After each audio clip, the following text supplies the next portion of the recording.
ભુજ શહેરના ward number 7ના નગરસેવકો દ્વારા મોદી સાહેબના સંકલ્પ અનુસાર એક વૃક્ષ માના નામે વાવી ઉજવણી કરવામાં આવી। પર્યાવરણ દિવસ નિમિત્તે મોદી સાહેબના સંકલ્પ અનુસાર એક વૃક્ષ માના નામે વાવીને ઉજવણી કરવામાં આવી। ભુજ શહેર ભાજપ અને ભુજ નગરપાલિકા દ્વારા તમામ વોર્ડની અંદર વૃક્ષારોપણ કરવાનું આયોજન કરવામાં આવ્યું હતું। તે દરમિયાન વોર્ડ નંબર 7ના નગરસેવકો દ્વારા પરદાપીઠ હનુમાન મંદિર, સ્વામિનારાયણ સ્કૂલ, એન્કરવાલા સ્કૂલ, સુભાષચંદ્ર બોઝની પ્રતિમા પાસે, મંગલમ 4 રસ્તાના બગીચા પાસે અને મઢુલી પાસે વૃક્ષો વાવીને પર્યાવરણ દિવસની ઉજવણી કરવામાં આવી। તેમજ વોર્ડ નંબર 7ના નગરસેવકો અને સંસ્થા દ્વારા ચીફ ઓફિસર સાહેબને, પ્રમુખશ્રીને, કારોબારી ચેરમેનને કહેવામાં આવશે કે ગૌરવ પથ મંગલમ 4 રસ્તા કોલેજ રોડ સુધી વૃક્ષો વાવવામાં આવે। જો સમર્થન મળશે તો આ સંસ્થાના લોકો દ્વારા વૃક્ષો વાવવામાં આવશે।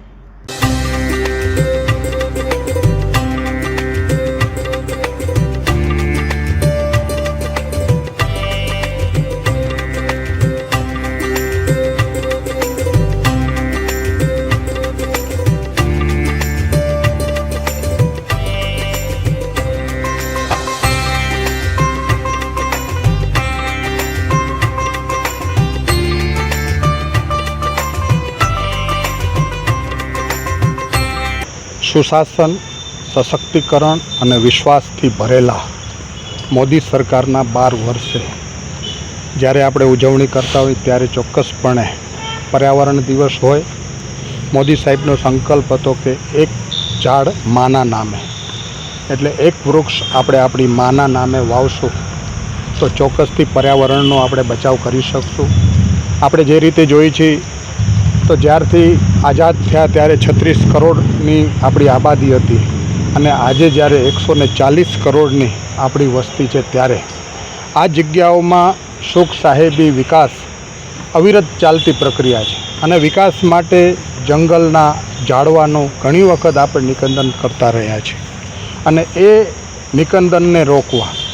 જ્યાં વિકાસ થતો હોય, રોડ રસ્તા બનતા હોય અને ત્યાં ઝાડો કપાતા હોય તો એ ઝાડોને વધુ વાવવા માટેનો પ્રયાસ મોદી સરકારનો હતો અને ઘણા બધા ઝાડ આપણે જોશું તો મોદી સાહેબના આહવાન પછી એક ઝાડ માના નામે આખા દેશમાં તમે જોશો તો અસંખ્ય ઝાડો, જ્યારે લાખો કરોડોના હિસાબે જ્યારે ઝાડો વાવવાની શરૂઆત થઈ ગઈ છે। આજે પણ પર્યાવરણ દિવસ નિમિત્તે ભુજ શહેર ભાજપ અને ભુજ નગરપાલિકા દ્વારા તમામ વોર્ડની અંદર વૃક્ષારોપણ કરવાનું આયોજન હતું। વોર્ડ નંબર 7ની અંદર ત્યારે અમને આ જવાબદારી સોંપવામાં આવી છે ત્યારે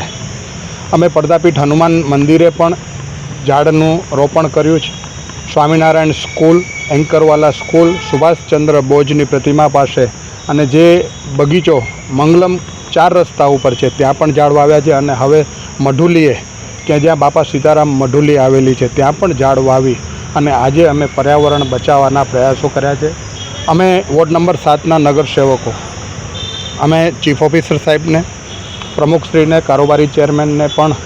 કહેવાના છીએ કે જે આ ગૌરવ પથ અને આઇકોન રોડ બને છે તો એ ગૌરવ પથ અને આઇકોન રોડને મંગલમથી કરી અને કોલેજ રોડ સુધી જ્યારે આ રસ્તાનું વિસ્તૃતિકરણ થશે, જ્યારે આગળ વધવાનું થશે, એનાથી પહેલાં જો એ રોડની આજુબાજુની સાઈડમાં નગરપાલિકા દ્વારા જો જગ્યા આપવામાં આવશે તો ચોક્કસ અમે અમારી સંસ્થાને સાથે રાખી અને ઓક્સિજન પાર્ક કે જે લીમડા અને પીપળાનું વાવેતર કરવા પણ માંગીએ છીએ। એટલે અમારા વોર્ડ નંબર 7ના તમામ નગરસેવકો અને જે સંસ્થા હોય એ સંસ્થાના પણ લોકોને સાથે મળી અને 140 ઝાડો વાવવાની અમારી નેમ છે, પણ એ પ્રક્રિયામાં પ્રમુખશ્રી, કારોબારી ચેરમેન અને જો સીઓનું અમને સમર્થન મળશે તો અમે ચોક્કસથી આ આઇકોન રોડ અને ગૌરવ પથને અમે ઓક્સિજન પાર્ક તરીકે પણ આગળની બાજુમાં જ્યાં જગ્યા હશે ત્યાં કને વાવવા માટેના અમારા પ્રયાસ છે। એટલે કે જેટલા ઝાડો આપણે વાવી શકીએ એટલા ઝાડો વાવવાની આપણે આપના માધ્યમથી હું લોકોને અપીલ પણ કરું છું। પોતાના ઘરની બારે પણ બધા એક ઝાડ વાવે। સ્કૂલમાં જતા બાળકો જો એમના વાલીઓને કહી અને એક ઝાડ વાવવાનું કરશે તો પણ આપણે અસંખ્ય ઝાડો વાવી શકશું અને પર્યાવરણ બચાવી શકશું। આજે જ્યારે સુખ, સાહેબી મળતી હોય, આજે આપણે એસીમાં રહેતા હોય તો એસીમાં અંદર ઠંડક અને એનો જે બારે પવન જતો હોય છે એ ગરમ પવન હોય છે અને આવા ઘણા બધા તમે જુઓ તો રોડ રસ્તા ઉપર કેટલો ધુમાડો છે, કેટલું પ્રદૂષણ છે, અને એને બચાવવા માટે વૃક્ષ વાવવા એ જ ફરજિયાત છે. એટલે વૃક્ષનું જતન કરીએ, વૃક્ષ વાવીએ, એ જ આપના માધ્યમથી હું લોકોને અપીલ કરું છું.